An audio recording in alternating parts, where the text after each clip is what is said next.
Olá, boa noite. Seja bem-vindo a mais uma edição do programa Falando em Fundações.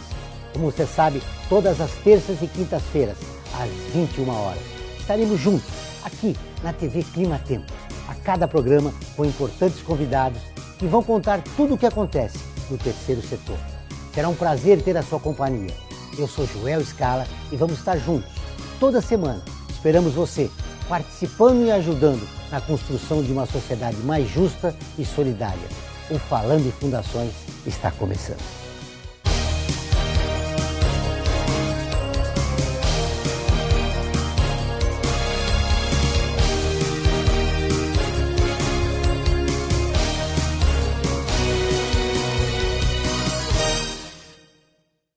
E no programa de hoje, nós vamos receber o professor Isaías Custódio, professor da FEA USP e membro do Conselho Curador da Fundação Instituto de Administração.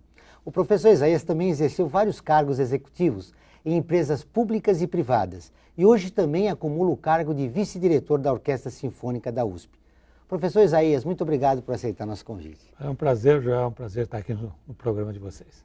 Começando pelo último item da nossa apresentação, você é vice-diretor da Orquestra Sinfônica da USP. Como é que é essa experiência? Uma experiência extremamente prazerosa e gratificante mesmo. A Orquestra Sinfônica da USP é uma das melhores orquestras brasileiras na área universitária, então acho que é a melhor delas, né, a maior delas.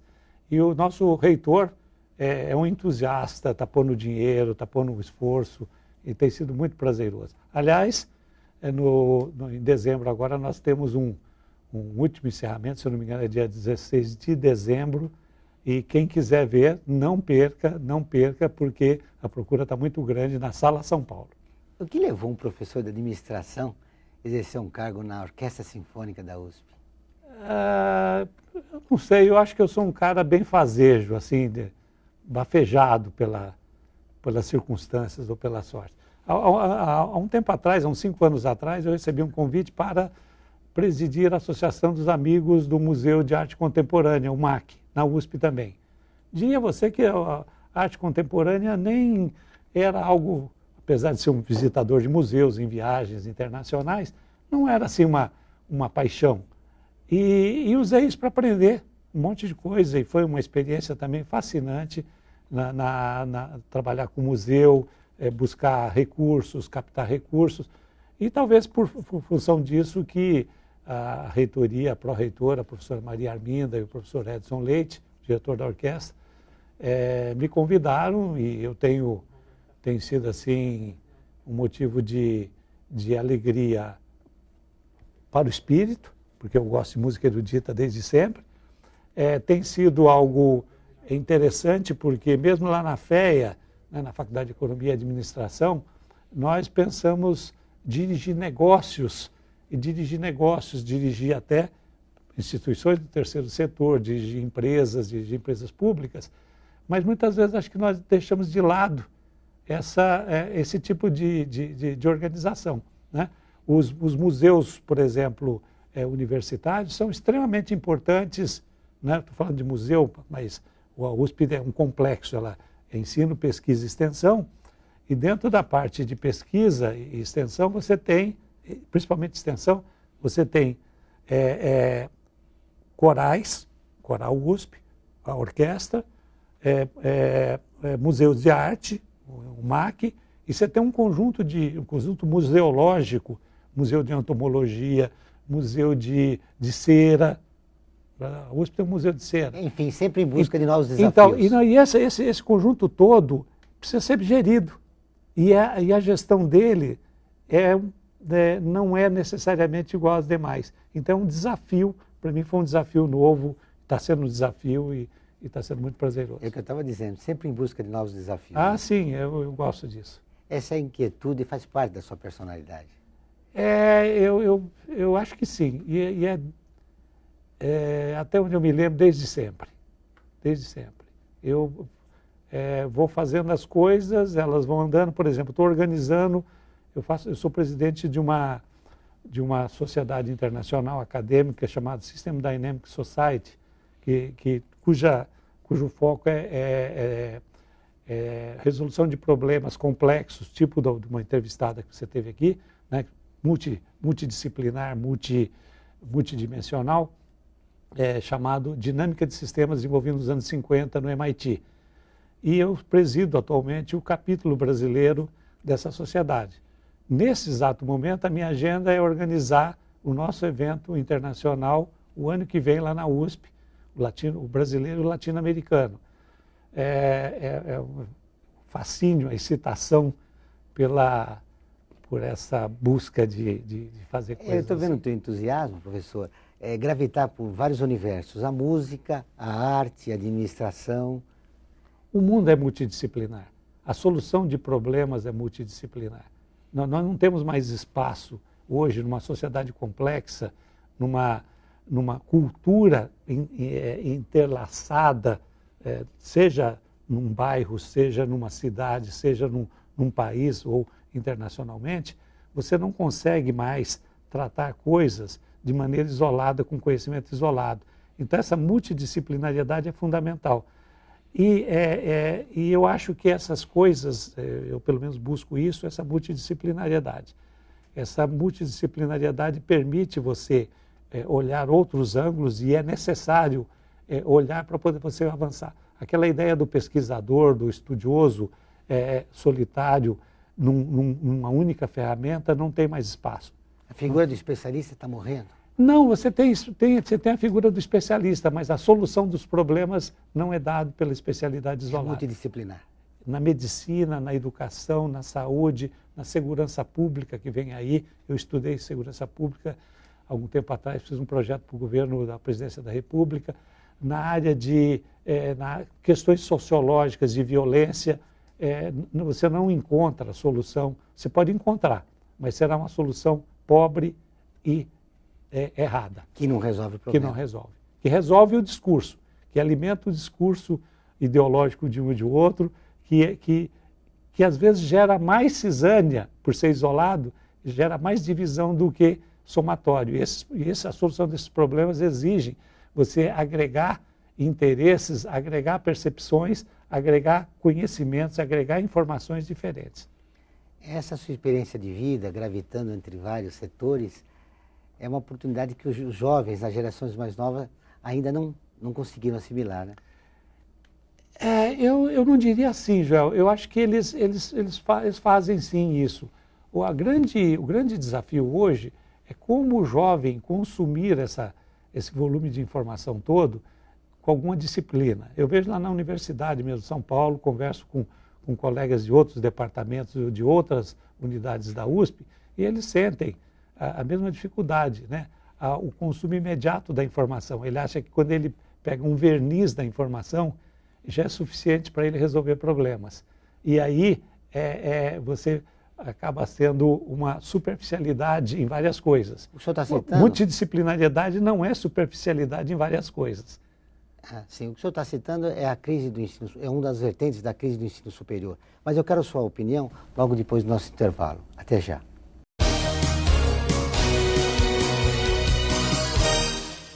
Fundada em 1964, a Fundação Carlos Chagas foi a primeira a unificar as provas de vestibulares de medicina. Atualmente é especializada em concursos, incluindo os públicos. Entre suas funções estão desenvolver as questões das provas, produzi-las, diversificar a matriz por aluno, distribuir com segurança, aplicar a prova, corrigir e fornecer o resultado. Atende cerca de 1 milhão de candidatos por ano. Conheça detalhadamente o trabalho da Fundação acessando o site www.fcc.org.br.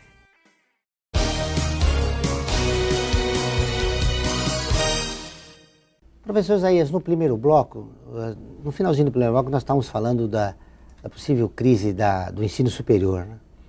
E a especialização, a visão, né, olhando só para um lado, seria um dos problemas do ensino superior. Essa pergunta ficou no ar. Eu queria que o senhor respondesse. A especialização é buscada na história da humanidade desde que o homem se considera ser inteligente, né? Descartes fez um trabalho de levar ao máximo de especialização. E nós sempre buscamos, a divisão, por exemplo, do conhecimento hoje é sempre por especialidades, por mais e mais especialidades. Entretanto, as soluções dos problemas, os problemas normalmente estão num nível acima desse nível mais detalhado. Quando se fala em crise do ensino superior, nós temos vários aspectos a considerar. Um deles pode ser o excesso de especialização, de fragmentação do conhecimento e, portanto, você leva a soluções subótimas para problemas que demandariam uma integração maior. Mas, colocado sob outras perspectivas, quando fala de crise do ensino superior, por exemplo, sob um ponto de vista político, sob um ponto de vista de financiamento do ensino superior, aí são outras dimensões a serem consideradas. Vamos pensar sob o ponto de vista de financiamento, já que tem aí a discussão do pré-sal, dinheiro para o pré-sal para a educação superior, né, para a educação de uma maneira geral. Nesse caso, o financiamento, o dinheiro para colocar, não é suficiente. Ele é condição necessária, porém não suficiente. Existem, infelizmente, existia até pouco tempo, infelizmente, muito prefeito de interior que pegava dinheiro dos fundos, que é um dinheiro muito grande, uma ação muito benéfica e correta do governo federal, do Ministério da Educação, quando criou um fundo de financiamento, né? Que o prefeito usava dinheiro do fundo para fazer fonte luminosa, para asfaltar ruas, etc., que não tinha nada a ver com a educação e era contabilizado com a educação. Havia casos, por exemplo, de falsificação de número de alunos, porque já recebiam por alunos. Ainda existe. Então, veja, isso é uma crise que não parece ser falta de dinheiro, mas é uso inadequado. Depois você tem a terceira dimensão, assim, uma das outras, que é o sequenciamento do aprendizado.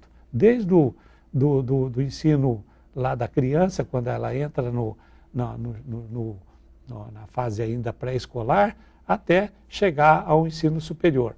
E aí nós temos buracos no meio, né, de deficiências de aprendizagem, nós vamos acumulando essas deficiências ao longo do tempo. Então nós chegamos, com gente chegando, aproximando da universidade, analfabeto funcional. Quer dizer, não sabe ler, não sabe escrever, e eu vejo mesmo na universidade, não vou longe, na Universidade de São Paulo mesmo. Eu peço para alguém escrever algum texto com fluidez, tem erros ortográficos, erros de concordância e erros de estrutura de raciocínio, né? De organizar o raciocínio. Isto é um aprendizado que devia ter vindo lá de trás. Lá de trás. Como conserta isso? Temos que começar a consertar lá atrás. Temos que começar a consertar no ensino fundamental, no ensino médio, para ter essa limitação, não ter essa limitação no ensino superior, né? Porque senão nós vamos continuar formando pessoas com limitações básicas, iniciais. É igual o ensino da matemática. Você não pode ensinar matemática, física para alguém no ensino superior se ele não tiver as noções básicas de números, se ele tiver as noções básicas de aritmética, se não tiver aquele embasamento inicial. Ele chega, às vezes, na universidade, né, e sabe fazer conta com a calculadora, mas ele não sabe o raciocínio lógico que há por trás daquilo. Mas a visão multidisciplinar pode ajudar? Claro, com certeza. Nós tínhamos uma disciplina, por exemplo, lá na FEA, né, que era filosofia, metodologia científica aplicada à administração, e uma outra que era filosofia. Eu dei aula dessas duas disciplinas, dentro dessa minha curiosidade de olhar de uma maneira diferente. E eu ensinava, por exemplo, filosofia, lógica formal para os alunos, que é básico. E em metodologia científica, como é que você resolve um problema, como é que você analisa qualquer problema usando uma metodologia científica, não um problema de administração, qualquer problema, né? Inclusive usando a tal metodologia que eu falei da dinâmica de sistemas no primeiro bloco, da System Dynamics. Como você montar uma relação de causa e efeito, lógica, para você ver o que tem relação com o quê. Falando em relação em causa e efeito, saindo um pouco das suas considerações sobre educação e a sua atuação na Universidade de São Paulo, como é que o senhor viu o julgamento do mensalão que foi concluído? Que contribuições vai trazer para a sociedade? Eu acho que foi muito bom. Se é que terá contribuições? Não, acho que sim. achei muito bom, acompanhei como a imensa maioria da população brasileira, de maneira muito atenta. Chegava em casa, a primeira coisa no final da tarde era ligar o canal de televisão e acompanhar até o encerramento dos trabalhos. Eu acho isso muito bom. Obviamente, tem algumas teses novas, eu não sou da área de direito, eu teria sério risco de falar coisa com impropriedade, mas tem algumas teses que eu tenho ouvido aí, o domínio do fato, coisa assim, que é para você tentar provar o que é a verdade numa situação dessa. Como é que você apura a verdade? A verdade testemunhal de alguém, do denunciante, é suficiente? Ou você precisaria ter provas documentais? E enquanto via isso, eu me relembrei dos filmes do Hitchcock, A Sombra de uma Suspeita e coisas desse tipo, que discutiu o conceito de verdade, né? Como é que você sabe? E aí não tem. Então, o que aconteceu? Hoje o Supremo está criando uma doutrina, o que me parece nova, para você apurar o que é verdade, para você apurar quais são os elementos comprovadores da corrupção.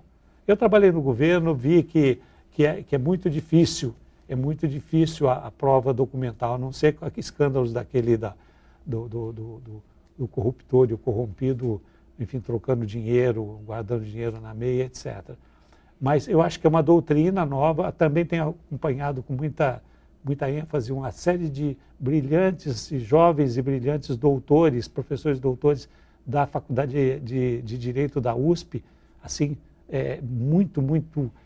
com análise muito boa. Agora, conclusão disso para a sociedade, eu acho que vai gerar, acho que a sociedade espera, gere parâmetros para que isto se propague em todo o Poder Judiciário. Por quê? O caso do Mensalão é um caso sui generis. Ou seja, não é um ato isolado. Não, o caso do Mensalão é um caso sui generis, porque o Supremo teve que julgar um caso criminal. O Supremo não é fórum para julgar caso criminal. Ele julga, a base do Supremo é julgar casos constitucionais. É porque tinha um fórum privilegiado, então foi para lá. Quem vai julgar isso vai ser o Superior Tribunal de Justiça e os tribunais Professor de Isaías, justiça. nós vamos continuar essa conversa logo depois do nosso intervalo. Voltamos dentro de instantes. Aguardem.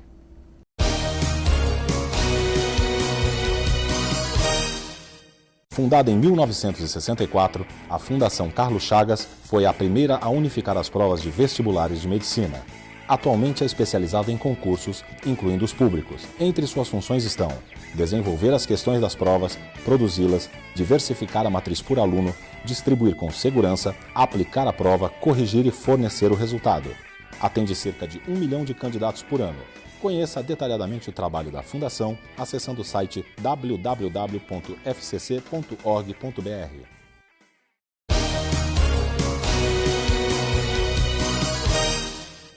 Estamos de volta no Falando em Fundações. Eu gostaria de fazer uma pergunta que remete ao bloco anterior, professor Isaías. O senhor achou que foi um aspecto importante para a sociedade brasileira o julgamento do Mensalão pelo Supremo Tribunal Federal. Por outro lado, tem pessoas que defendem que foi criminalizado o poder legislativo, com o julgamento de alguns deputados. Como tem que haver independência dos poderes, como é que o senhor vê essa questão do legislativo? Ele está enfraquecido. Bom, eu não entendo exatamente a sua colocação sobre criminalizar o legislativo. Na realidade, você tem julgamento de atos criminosos por pessoas que exercem cargos legislativos, né? O legislativo é um poder soberano, como é o judiciário e o executivo. Agora, o legislativo também, ele como que é um recorte da sociedade. Era de se esperar, todos nós esperaríamos que os parlamentares fossem pessoas de extrema retidão, pessoas comprometidas com o interesse público, com a coisa pública, mas todo regime parlamentar, aqui no Brasil ou no mundo, representa interesses. Uma Câmara de Vereadores representa a população, mas o vereador representa interesses do grupo que o elege. Da mesma forma, na Assembleia Legislativa, no Senado, no Congresso. Por exemplo, o Senado norte-americano predominantemente de milionários, pessoas milionárias, né? Nada contra os milionários, mas enfim, ele representa um segmento. Bom, mas no que diz respeito ao que aconteceu com o julgamento do Mensalão, é que houve, talvez de uma maneira bastante intensa dessa vez, um julgamento que tratou de crimes cometidos por esses parlamentares de maneira, ou tratou-se de traduzir para o Código Penal de uma maneira muito mais substantiva essas questões. Até então a coisa era, não, resto Caixa de campanha, dois, caixa 2, e isso era colocado... Considerado uma prática normal, né? Uma prática normal, política normal e, portanto... Embora ilegal, né? Não, e portanto não digna de ser tratado no Código Penal, no Código de Processo Penal e no enquadramento da penalização. Como é que fica agora a sociedade brasileira? Nós precisamos reescrever uma nova constituinte, precisamos de um novo código de ética, um novo regramento. Como é que o senhor vê agora a situação do país pós-Mensalão? Ética não é algo que se resolve com o código de ética. O código de ética apenas documenta as ações de natureza ética, as ações de natureza ética da população. O código, ele tão somente tem condição de sobreviver e agir se as pessoas agirem eticamente.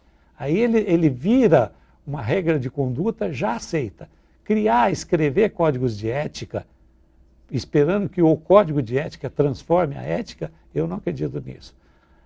Da mesma forma, a gente fala, por exemplo, no mundo corporativo, a gente fala em governança corporativa, que é digamos, um paralelismo na área privada, né? Você fala código de governança corporativa, você pode escrever o código.